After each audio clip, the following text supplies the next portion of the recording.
Last video में मैंने आपको जो असाइनमेंट दिया था उसके आंसर्स आपको उसी वीडियो के डिस्क्रिप्शन में मिल जाएंगे, आप जाकर के आंसर चेक कर सकते हैं। Welcome to the YouTube channel Shield Education. अब तक हम सी प्रोग्रामिंग लैंग्वेज के 10 वीडियो लेक्चर कंप्लीट कर चुके हैं, जिसमें हम काफी कुछ सीख चुके हैं। लास्ट के वीडियो लेक्चर्स में हमने कैरेक्टर सेट इन सी और सी टोकन्स के बारे में डिस्कस किया था, जिसमें हम दो टाइप की सी टोकन कीवर्ड और आइडेंटिफायर को डिस्कस कर चुके हैं। इस वीडियो में हम third type of token that is constant के बारे में डिस्कस करने वाले हैं। What is constant, classification of constant, how to declare a constant and some rules for writing a constant in C program. तो चलिए स्टार्ट करते हैं।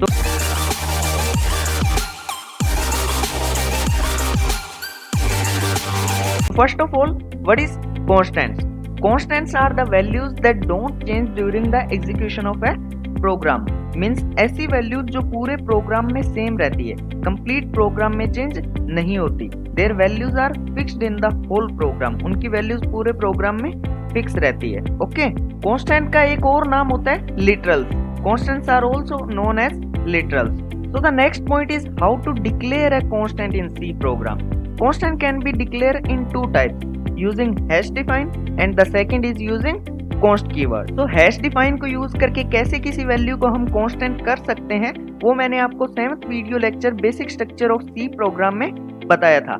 आई होप आपको याद होगा, और अगर आपने वो वीडियो नहीं देखी है तो आई बटन पर क्लिक करके आप वो वीडियो देख सकते हो। Now how can we declare a constant using const keyword? तो const कीवर्ड को यूज करके कैसे कांस्टेंट डिक्लेयर करते हैं, उसका सिंटैक्स आप देख सकते हैं। सबसे पहले const keyword, then data type and then variable name. तो जब आप इस सिंटैक्स को फॉलो करके किसी वैल्यू को डिफाइन करेंगे तो वो कंप्लीट प्रोग्राम में सेम रहेगी, चेंज नहीं होगी।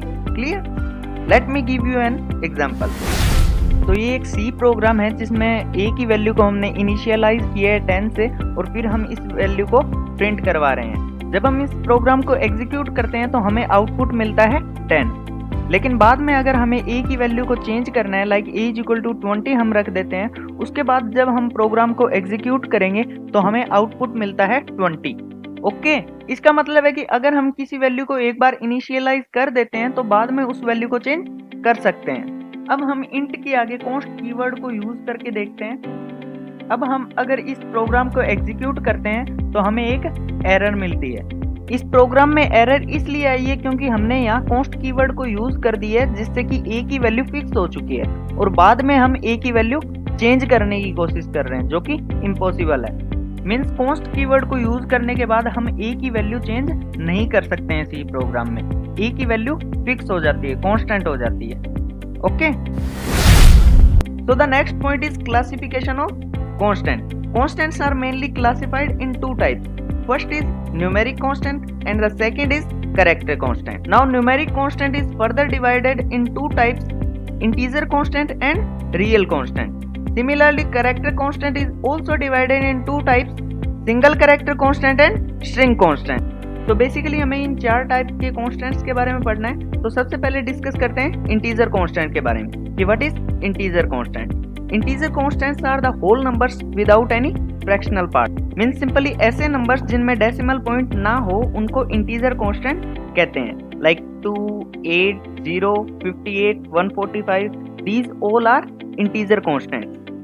And values like 10.5, 1.2, 48.05, these contains decimal point.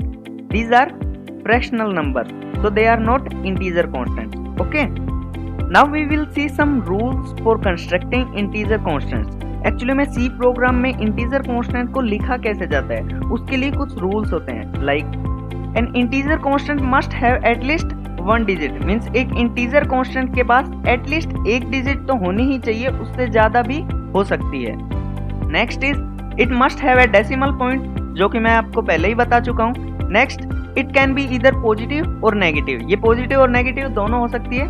For example -5 + 45। Next is if there is no sign an integer constant is assumed to be positive. For example -5, 98। यहाँ 98 के आगे कोई साइन नहीं है, तो ये ऑब्वियस बात है कि ये पॉजिटिव ही है। नेक्स्ट इज नो कोमास और blanks are allowed in integer constants. For example 5000 में आप ऐसे बीच में कोमा नहीं लगा सकते हो। सिमिलरली 10,000 में आप ब्लैंक स्पेस नहीं छोड़ सकते हो। ये गलत है। अगर आपको 5000 और 10,000 लिखना है तो आप बिना ब्लैंक स्पेस और बिना कोमा के लिखोगे ऐसे, ओके, ये सही है। और इंटीजर कांस्टेंट की रेंज -32768 से लेकर के +32767 तक होती है। एक्चुअली में तो ये रेंज कंपाइलर पर डिपेंड करती है। अगर कंपाइलर 16 बिट है तो रेंज ये होगी, और अगर कंपाइलर 32 बिट है तो रेंज इससे भी बड़ी होगी। तो रेंज का कोई मसला नहीं है, आप इसको याद रखें ना रखें कोई बात नहीं, okay. Now we will see representation of integer constants. Integer constant can be represent in 3 types: decimal integer constant, octal integer and hexadecimal integer constant, okay.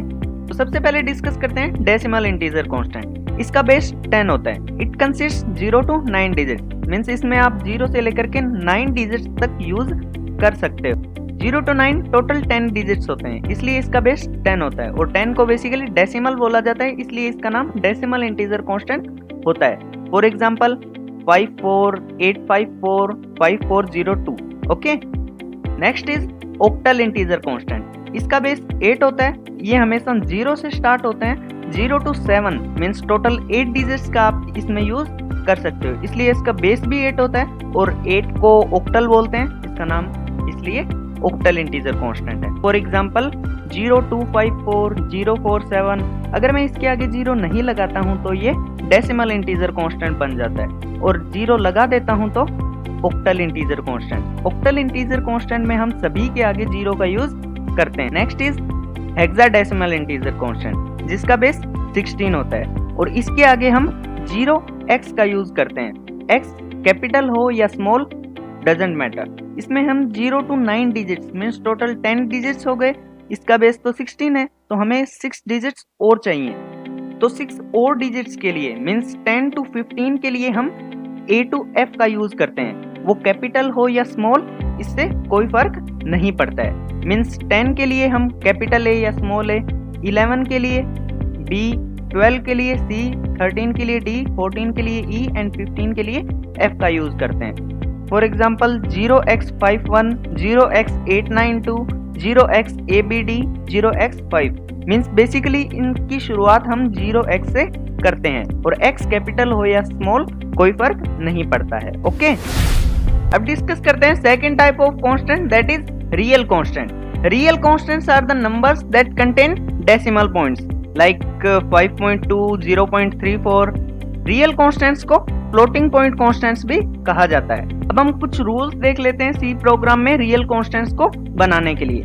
Like first is a real constant must have at least 1 digit. Second is it must have a decimal point. It could be either positive और negative, positive negative दोनों हो सकते हैं real constant. Default sign is positive like 58.05, तो obvious बात है कि ये पॉजिटिव है।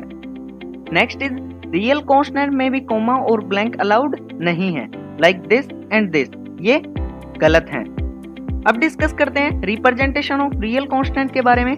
रियल कांस्टेंट को 2 टाइप से रिप्रेजेंट किया जा सकता है। First is fraction form and the other is exponent form. तो सबसे पहले डिस्कस करते हैं फ्रैक्शन फॉर्म के बारे में। इसकी जनरल फॉर्म होती है integer, then decimal point and then fraction part. तो इस तरीके से हम रियल कांस्टेंट की फ्रैक्शन फॉर्म को लिख सकते हैं। For example 5.6 -70.08 like this. और अगर आपके पास कोई इंटीजर है लाइक 5, तो ये रियल कांस्टेंट नहीं है, ये गलत है। आपको इसको 5.0 ऐसे लिखना होगा, ये सही है, ओके। तो अब डिस्कस करते हैं सेकंड फॉर्म एक्सपोनेंशियल फॉर्म के बारे में। एक्सपोनेंशियल फॉर्म की जनरल फॉर्म होती है मेंटिसा, देन ई, चाहे वो कैपिटल हो या स्मॉल, उसके बाद में एक्सपोनेंट। फॉर एग्जांपल 5e-4, इसका मतलब होता है 5 × 10⁻⁻⁴ मींस e का मतलब होता है 10⁻²। e से पहले जो पार्ट लिखा जाता है उसको मेंटिसा कहा जाता है, और e के बाद में जो पार्ट लिखा जाता है उसको एक्सपोनेंट कहा जाता है। अब बात आती है कि हम एक्सपोनेंशियल फॉर्म का यूज क्यों करते हैं। तो एक्सपोनेंशियल फॉर्म का यूज हम तब करते हैं जब या तो हमारे पास बहुत छोटी डिजिट हो या फिर बहुत बड़ी, तो फिर उसको हम एक्सपोनेंशियल फॉर्म में लिख करके छोटा कर लेते हैं, ओके। अब हम कुछ रूल्स देख लेते हैं एक्सपोनेंशियल फॉर्म को लिखने के। फर्स्ट इज मेंटिसा पार्ट और एक्सपोनेंशियल पार्ट को अलग करने के लिए हम ई का यूज करते हैं, चाहे वो कैपिटल हो या small. Next is mantissa part में हम इंटीजर और रियल दोनों का यूज कर सकते हैं। मीन्स मेंटिसा पार्ट में डेसिमल पॉइंट का भी यूज किया जा सकता है, बट एक्सपोनेंट फॉर्म में हम सिर्फ इंटीजर का ही यूज करते हैं। Next is mantissa part positive भी हो सकता है और नेगेटिव भी, बट डिफॉल्ट साइन पॉजिटिव होता है। सिमिलरली एक्सपोनेंट भी पॉजिटिव और नेगेटिव दोनों हो सकता है और डिफॉल्ट साइन पॉजिटिव हो सकता है, बट एक्सपोनेंट पार्ट में एटलीस्ट 1 डिजिट होना जरूरी है। फॉर एग्जाम्पल 3.2 e-5, इसका मतलब है 3.2 इंटू 10⁻⁻⁵। सिमिलरली आप और एग्जांपल्स भी देख सकते हो। ओके, अब डिस्कस करते हैं third type of constant, that is single character constant. The constants that contain single character in single quotation mark. Means C language में जितने भी कैरेक्टर हैं, capital A to capital Z, small a to small z, and सारे digits 0 to 9, special symbols और white spaces, इन सभी को single character को अगर सिंगल कोटेशन मार्क में क्लोज कर दिया जाए तो उसको सिंगल कैरेक्टर कांस्टेंट कहा जाता है। For example a, small a, 5, @ जो कि एक स्पेशल सिंबल है, और व्हाइट स्पेसेस, ये सभी कैरेक्टर कांस्टेंट है। ओके, बट एक बात का जो आपको ध्यान रखना है वो है कि जब आप सिंगल कोटेशन मार्क में कैरेक्टर को क्लोज करते हो तो वो कोटेशन मार्क लेफ्ट की तरफ मूव करने चाहिए, और अगर वो एक लेफ्ट एक राइट या फिर दोनों ही राइट की तरफ मूव करते हैं तो वो एक वैलिड सिंगल कैरेक्टर कांस्टेंट नहीं है। Next is the maximum length of a character constant is 1 character. Means आप सिंगल कोटेशन मार्क में सिर्फ एक ही कैरेक्टर को स्टोर करवा सकते हो। अगर आप एक से ज्यादा कैरेक्टर को स्टोर करवाते हो तो वो वैलिड नहीं है।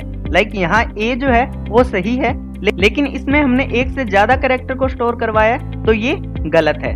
अब जो इम्पोर्टेंट पॉइंट है वो है कि सिंगल कैरेक्टर कांस्टेंट जो है वो उनकी ASCII वैल्यूज में स्टोर होते हैं। लाइक जब हम कैपिटल A लिखते हैं सिंगल कोटेशन के अंदर तो एक्चुअली में उसकी ASCII वैल्यू 65 स्टोर होती है मेमोरी में।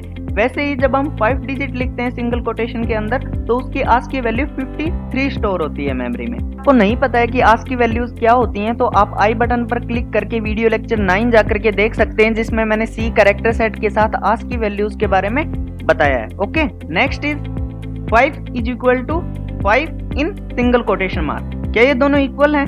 तो मैं आपको बता दूं ये इक्वल नहीं है, क्योंकि ये 5 इंटीजर कांस्टेंट है और ये सिंगल कैरेक्टर कांस्टेंट, तो कभी भी इनको इक्वल नहीं मानना है। तो एक सिंगल कैरेक्टर कांस्टेंट को लिखते वक्त आपको इन सब बातों का ध्यान रखना है।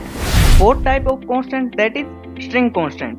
String constants are the sequence of characters enclosed in double quotation mark। Mean C में जितने कैरेक्टर सेट हैं उनको अगर हम डबल कोटेशन मार्क में क्लोज कर दें तो वो एक स्ट्रिंग कांस्टेंट बन जाता है। For example capital ABC। String constant में एक से ज्यादा कैरेक्टर या सिर्फ एक कैरेक्टर का यूज किया जा सकता है। सिमिलरली राम 54 डिजिट्स हो गए, और यहाँ ब्लैंक स्पेस एंड एक स्पेशल सिंबल हो गया। नेक्स्ट पॉइंट इज, क्या ये दोनों इक्वल हैं? तो आंसर है नहीं, क्योंकि ये स्ट्रिंग कांस्टेंट है और ये सिंगल कैरेक्टर कांस्टेंट है, तो इनमें कंफ्यूज मत होना। ओके, तो इस वीडियो में हमने सीखा कांस्टेंट्स और उसके 4 टाइप्स के बारे में, integer constant, real constant, single character constant and string constants, जो आई होप आपको अच्छे से समझ में आ गए होंगे। अगर कोई डाउट हो तो आप मुझे कमेंट करके पूछ सकते हो। इन लास्ट, अगर आपको ये वीडियो पसंद आई हो तो लाइक कीजिए, वीडियो को शेयर कीजिए अपने फ्रेंड्स के साथ ताकि वो भी सी प्रोग्रामिंग लैंग्वेज सीख सकें, और सब्सक्राइब कर लीजिए शील्ड एजुकेशन।